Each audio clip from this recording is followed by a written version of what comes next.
Assalamualaikum warahmatullahi wabarakatuh. Perkenalkan, nama saya Cika Lodere Fasa dari kelas 8. Saya ingin mewawancarai narasumber saya yang bernama Hanisa Nadia Rifki dari kelas 8. Oke, jadi pertanyaan yang pertama, apakah kamu termasuk orang yang sering memikirkan sesuatu secara berlebihan atau overthinking, terutama saat berhubungan dengan tugas atau kegiatan belajar di sekolah?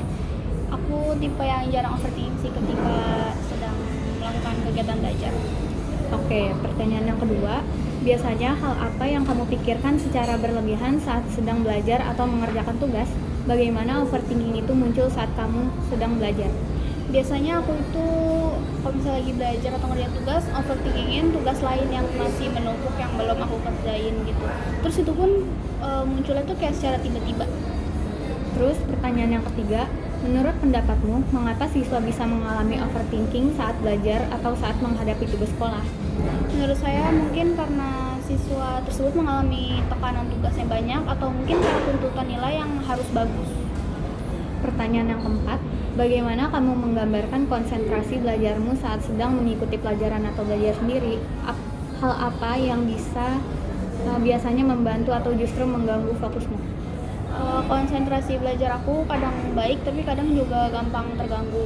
Biasanya yang bikin fokus itu suasananya yang tenang, nyaman gitu, nggak banyak gangguan.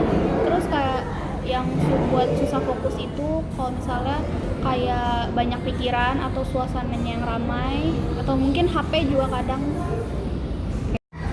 Jadi pertanyaan yang kelima, dalam situasi seperti apa atau di mana kamu paling sering merasa sulit berkonsentrasi saat belajar? Apakah saat di kelas, di rumah, saat tugas menumpuk, atau situasi lainnya?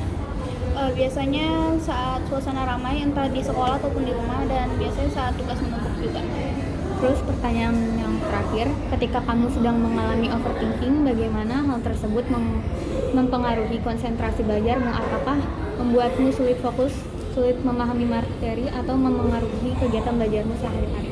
Iya, biasanya ketika aku mengalami overthinking itu mempengaruhi banyak aktivitas aku jadi kayak kurang fokus, atau misalnya kalau misalnya lagi ngerjain tugas jadi kayak lama ngerjainnya karena kebanyakan pikiran gitu. Oke, terima kasih Anissa. Ya.